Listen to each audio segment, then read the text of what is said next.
Hi, I'm Belinda Fettke, and my topic is nutrition science. How did we get here? Who decided we should eat plant-based dietary guidelines to eat for health? And why? How did we get to a place where the Australian government recommends basing 2/3 of our diet on plants, including highly processed grains, seeds, legumes, and soy? A high-carbohydrate, low-fat diet that not only includes industrial seed oils, but it allows the food industry to place discretionary foods on our so-called Guide to Healthy Eating, putting the onus back onto individuals for energy balance. As Gary points out, you need to send out a search and rescue party to find the red meat and full-fat dairy, but at least they are still there. The US MyPlate can't even bring itself to mention the word meat. Instead, it references protein broadly to include legumes, fake meats, and soy products, pushing even higher carb, low-fat dietary recommendations, regardless of health. So where did the meat go? When did the current nutrition doctrine, which espouses cereals, grains, and vegetable protein, come to be accepted as the gospel truth? And more importantly, why? Time for a quick history lesson, but first let's consider the US government's guide to good nutrition in the 1940s, a time before the widespread adoption of highly processed, fortified cereals, plant milks, and meat substitutes crept into our diet and into our vocabulary. John Harvey Kellogg was one of the most influential promoters of a vegan diet in Western medical history. In 1883, he and his wife set up an experimental kitchen at the Battle Creek Sanitarium. According to Kellogg's notebooks, there were a lot of failed experiments over the years. By 1882, he had perfected and was commercially selling gluten wafers and gluten foods for diabetics. In 1894, he invented the process to flake wheat, and a few years later, flaked corn, paving the way for the most famous breakfast cereal of all time, Kellogg's cornflakes. But cereal wasn't the only thing John Harvey Kellogg invented. He invented nut meat analogues as protein alternatives to meat and dairy to serve to patients at the Battle Creek Sanitarium. In 1896, his invention, Nuttos, became the very first commercial meat alternative produced in the Western world. It was made primarily from peanuts, which, by the way, aren't really nuts. Peanuts are actually legumes, like soybean. In 1901, he patented a vegetable substitute for meat, which he called Protos.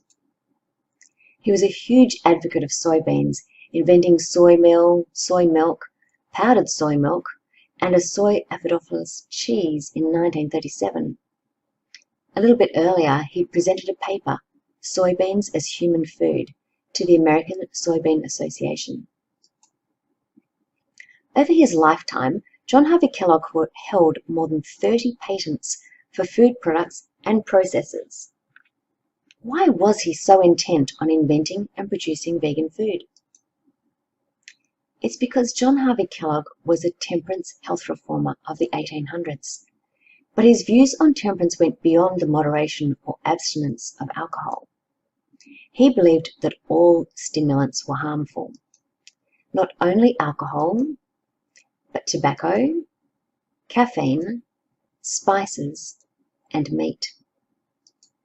He believed flesh eaters developed animal propensities and stirring of baser passions, leading to the most heinous sin known to man at that time, self-vice. But where did these temperance health reform ideas stem from? John Harvey Kellogg was a devout Seventh-day Adventist. His father had helped settle the fledgling remnant church into Battle Creek, Michigan in 1863, providing large sums of money to help set up their printing press, and he was also a major shareholder in the Western Health Reform Institute, a sanitarium found on the health reform principles advocated by the Adventist Church under the guidance of the Spirit of Prophecy, the term that came to be applied to the visions and writings of church co-founder Ellen G. White. who was just 17 when she experienced the first of over 2,000 visions and dreams from God. These visions were to help her morally and spiritually guide God's chosen people on the importance of commandment keeping and healthful living. The health reform vision given to her in 1863 led to her pronouncement that the diet given to Adam and Eve in the Garden of Eden, fruits, nuts, and seeds, constitute the diet chosen for us by our Creator. Ruben Sanchez Sabat was a co-author on the paper called Feeding Holy Bodies, and he suggested plant-based diets aren't necessarily about health as an end in themselves. They are just as much a means of feeding and nourishing an identity. In creating a new identity, Ellen G. White gave the Seventh-day Adventist Church its legitimacy, because a new religion requires new scriptures. Otherwise, how do you differentiate it from anything else? So not only does the plant-based Garden of Eden diet give Adventists a sense of identity and belonging, it offers purification of the body, morality, and spiritual perception while suppressing animal passions and desires. It allows Adventists to demonstrate their faith in God by signifying to one another and to the wider society their degree of commitment to the Adventist message. In this way, food and nutrition become a medium to communicate values and ideas, a tool to open doors to evangelize, and a way to take the gospel to the people. Ellen G. White made healthful living a religious obligation. From the Church's founding in 1863, she warned of the physical dangers of meat eating and violating the laws of nature, authored by God Himself.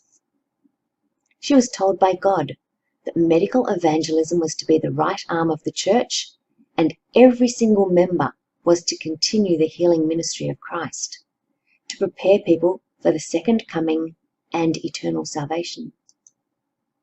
Ellen G. White wrote, "The health reform message was to be the great entering wedge, whereby the diseased soul may be reached.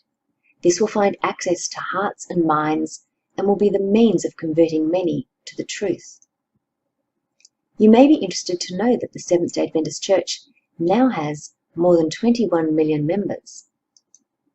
It's the second biggest educator worldwide behind the Catholic Church, with nearly 2 million students enrolled in primary, secondary, and tertiary studies.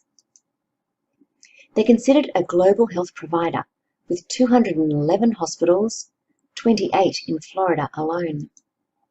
And they have attended over 22 million people through outpatient departments around the world, with nearly every one of them supported by Adventist health food industries, of which the Adventist Church acknowledge owning 22, producing almost 2,500 meat and dairy substitutes and breakfast cereals. In Australia and New Zealand, Sanitarium and its Life Health Foods arm have charity status under the Church umbrella, and as such they pay no tax. Ellen G. White was a prolific writer and wrote over 5,000 periodical articles and 49 books in her lifetime. She is the fourth most translated author in the history of literature and the most translated American author of either gender. Without understanding the elevation of Ellen G. White's extensive writings as divinely inspired interpretations of the Scriptures, it's impossible to comprehend the implications of the Adventist Church's anti-meat messaging in today's society. John Harvey Kellogg was just 12 years old when he went to work for the first family of the Adventist Church. He was given the task of typesetting Ellen G. White's book, A Solemn Appeal to Mothers, which spoke only of the responsibility of mothers deterring their children from masturbation. Her written word was delivered through the powerful art of sermon, instilling guilt and fear into her readers. I've been shown that children who practice self-indulgence previous to puberty or during the period of merging into manhood or womanhood must pay the penalty of nature's violated laws. Such are just as surely self-murderers as though they pointed a pistol to their own breast and destroyed their life instantly, she wrote. Imagine being a 12-year-old and typesetting those words. Is it any wonder that when he became a doctor, John Harvey Kellogg tried everything to prevent intemperance and sinful masturbation? To avoid stimulants, he invented bland breakfast cereals, plant milks, nut and soy meat analogues, and he prescribed vegan diets. His inventions were marketed as health foods, but they were essentially to curb sexual desires. I'm not opposed to those who choose to be vegetarian or vegan for cultural reasons, health concerns, ethical beliefs, nor for religious ideology. My concern is that choice is being taken away from you and I by those creating and protecting the rulebooks. Taken away from people who choose to follow low-carbohydrate, healthy fat principles that include animal proteins and fats in their diet. I try to stay respectful, but I can't stay silent.